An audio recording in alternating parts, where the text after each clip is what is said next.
Sickness is moving across the world, but this one ignores the body to attack the mind. We have had scary plagues before. The Black Death changed the world.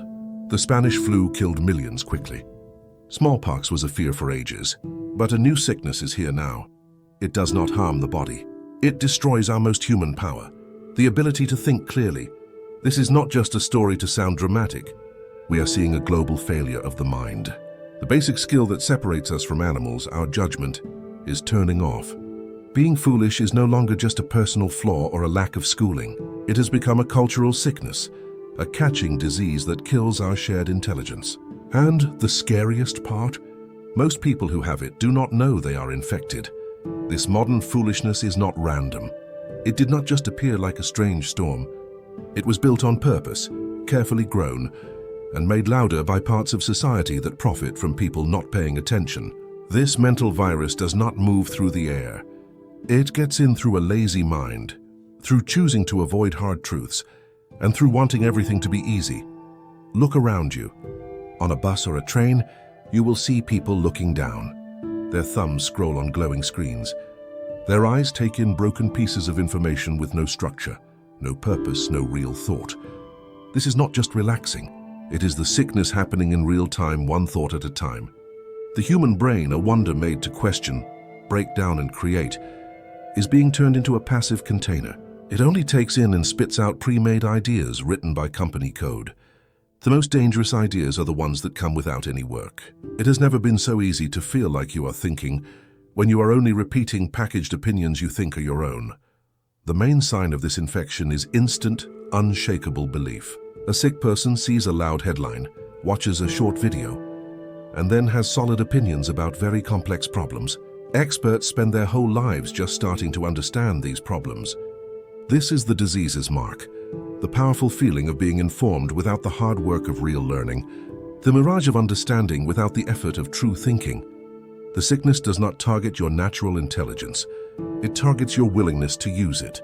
And in a world that gives you 1,000 distractions every second, fighting this sickness takes a huge self-control that few people have anymore.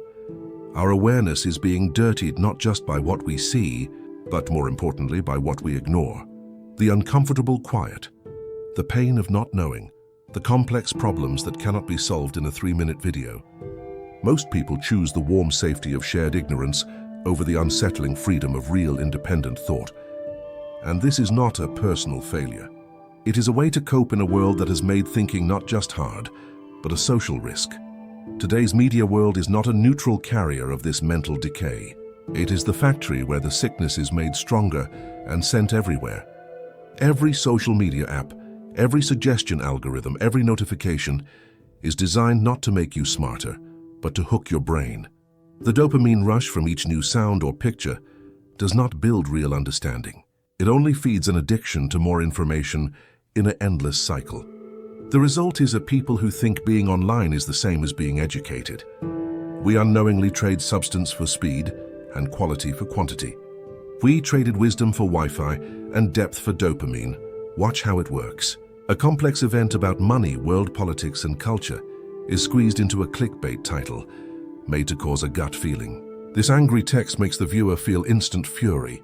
That raw fury becomes a reactive online post, full of total confidence. The viral post leads to massive, unchecked sharing. In 2 days, countless people have a strong, rigid opinion on a topic they have never studied, never looked into, never read about beyond the inflammatory bait. The philosopher Dietrich Bonhoeffer saw a key part of this crisis. Folly is a more dangerous enemy to the good than evil. This idea is chilling because it shows an uncomfortable truth. The media industry has learned that foolishness makes more money than facts, grabs more attention than a careful discussion, and earns more ad money than any real effort to teach. This is not a guess. It is the free market logically giving people what they show they want. Approval of their existing views, not a challenge to their mind. Numbing entertainment, not unsettling insight. The role of our digital devices in this process is very toxic to clear thought. They are not clear windows showing reality. They are advanced delivery systems, shooting carefully chosen pieces of a made-up world straight into our minds. The user thinks they are seeing the real world, but they are only shown what was picked on purpose, framed and made to cause a specific, predictable feeling. And feelings, unlike logical ideas, spread extremely fast. Group anger goes viral. Cultural fear grows at a shocking speed. Righteous outrage copies itself like a computer virus. In a few engineered clicks, a mind that was born to doubt, weigh, and judge carefully becomes a passive container that just mindlessly repeats and spreads the infected material. The press does not need to tell complete lies to spread mass ignorance well. It only has to always leave out important background, oversimplify any difficult detail, and offer emotional drama instead of factual content. The infestation is complete when the audience does not even know that their view of reality was built not by life itself, but by company curators chasing viewer numbers. Critical awareness did not fade away from old age. It was actively removed and replaced on purpose by something much more dangerous to any civilized society: the unthinking snap judgment. We live in a time where having a strong opinion on any topic is rewarded more than actually understanding it. How fast you reply is valued much more than how sound your logic is. And the person who stops to think, who chooses words carefully, who says, "I don't know," is instantly seen as weak, indecisive, and unimportant. Schopenhauer noted with great foresight that the smaller the mind, the less it can see its own limits. The main feature of the modern fool is exactly this: a mental block that stops them from seeing the huge size of their own ignorance. This breakdown happened because real critical thought needs three things our current world does not value and actually punishes: significant time, focused mental energy, and lasting psychological discomfort.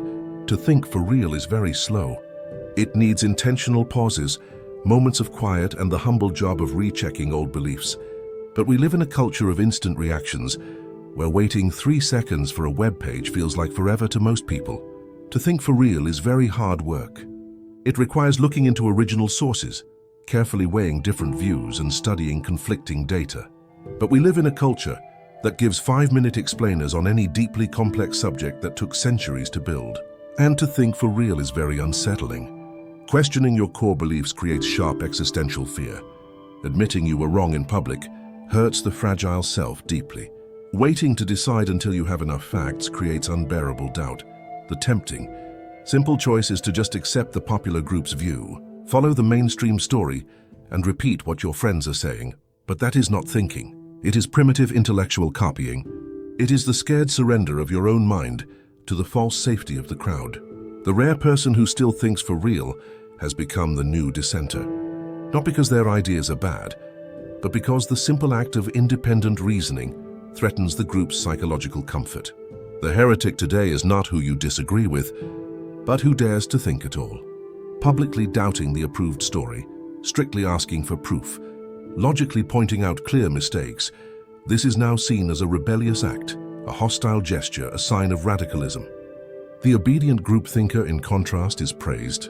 They are predictably reliable, easy to manage, and very useful. Their lack of insight is not an accident. It is a necessary feature for a system that needs docile followers, not watchful and questioning minds. Never in history have we had so many self-proclaimed experts alongside so little real, deep knowledge. We are literally surrounded by people who have expertly learned how to seem smart without ever building any real skill. They speak with great authority on complex economic systems without knowing basic math. They lecture on science without ever doing a simple experiment. They talk about historical events without reading a single original document. And the most terrifying part, millions believe them. Polished ignorance has put on a nice suit, learned flashy technical words, and taken over huge platforms with large audiences. This is not new. Fakes have always existed. But in the past, they were a small group. Now they are the mainstream. Online platforms have completely let anyone have a public voice, but they have not spread the good judgment needed to use that power well. Anyone with a phone can call themselves a specialist in anything, get a huge following, and influence millions of people. No official degree is needed. No real experience is needed. Nothing is needed except a show of total confidence and a skill for crushing complexity into shareable slogans. As Nietzsche wisely said, convictions are more dangerous enemies of truth than lies. The fake experts are stuck in their own shallow beliefs. mentally unable to see the huge amount of what they do not know. They often mistake random data for real understanding and facts for true wisdom. They have read a few online posts and think they are masters of a whole field. They have watched a couple of slick documentaries and think they are the final authority. The problem is not just sad individual ignorance.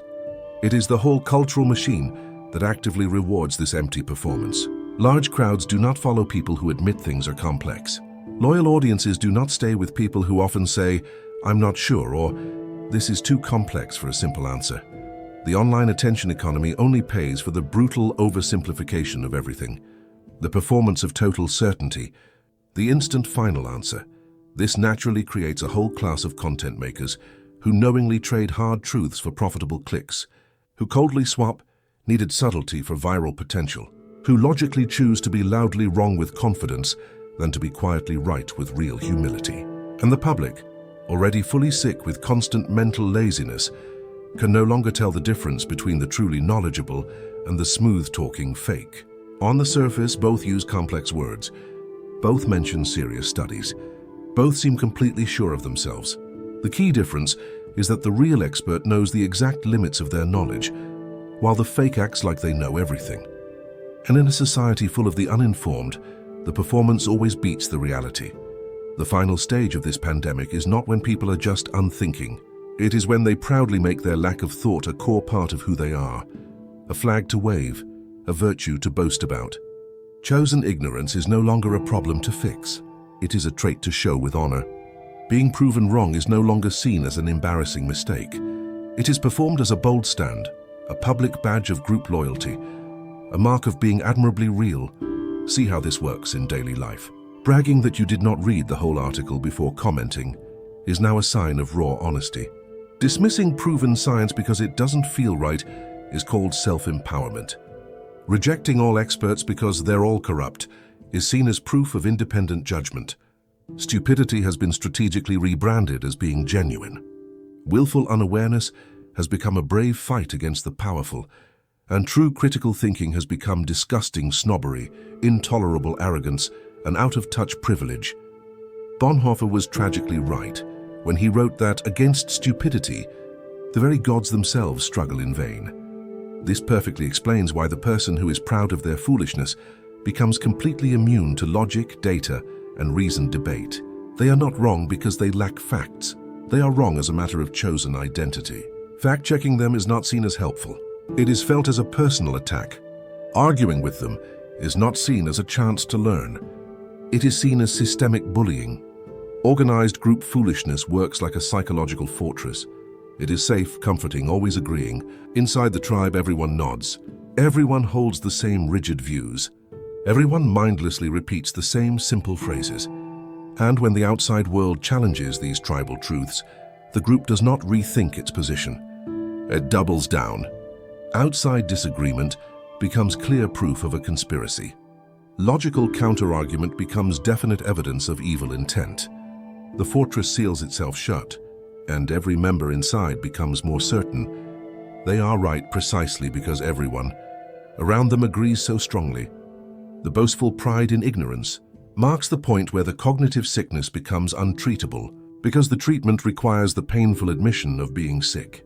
And whoever wears their sickness as a badge of honor will never look for a cure. Modern society has reached a point where being truly perceptive is viewed with suspicion. Asking honest questions is seen as disloyalty to the group, and thinking differently is a crime. The collective simpleton is no longer just a victim. They are an active soldier for their own unawareness. Is there a real cure for this pandemic of the mind? It is not found in clever apps. It is not sold in fast digital courses. It is not bottled in magical one-pill solutions. The cure is harsh, difficult, and demands huge sacrifices that almost no one is truly ready to make. Thinking for yourself really causes discomfort. Doubting your core beliefs can start a deep personal crisis. Chasing objective truth forces you to drop comforting lies that hold up your sense of self. And most people will always choose the known sickness over the sharp pain of getting better. The antidote must start with deliberate quiet. Not the empty silence of someone with nothing to say, but the powerful chosen silence of someone who actively resists the addiction to consume content. Turn off all phone notifications. Truly stop scrolling the endless feed. Sit in total quiet for 30 minutes and honestly notice how many of your thoughts are really yours and how many were gently placed by company code designed to capture your valuable attention. Schopenhauer wisely said that solitude gives a thinking person a double benefit.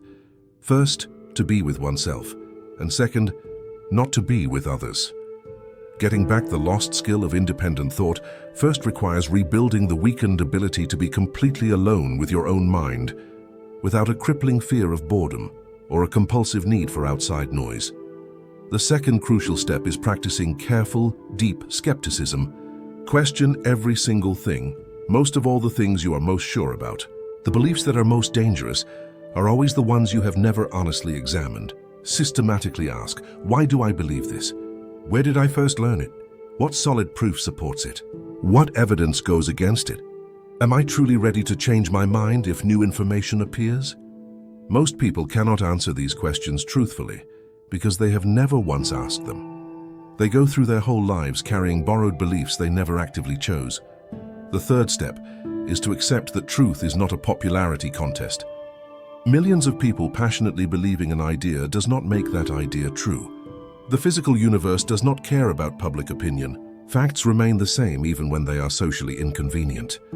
And the search for truth will often leave you alone, badly misunderstood and attacked from all sides. As Nietzsche also suggested, those who were seen dancing were thought to be insane by those who could not hear the music.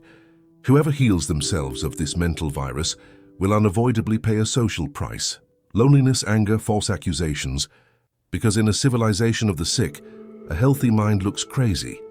Humanity mostly chooses to stay infected because the cure requires courage, and courage is the very first quality the sickness carefully destroys.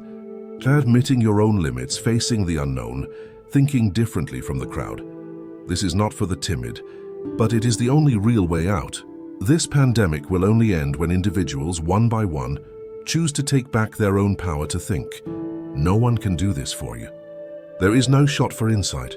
You either choose to use your mind, or you remain another case in the crowd of the unthinking who are convinced they see clearly.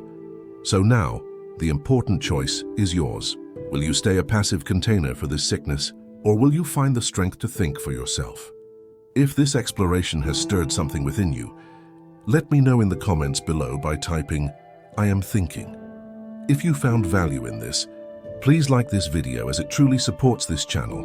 Winds of Thought. Share it with anyone you feel needs to see it. Subscribe and hit the bell for more content that challenges you to look deeper. Until next time.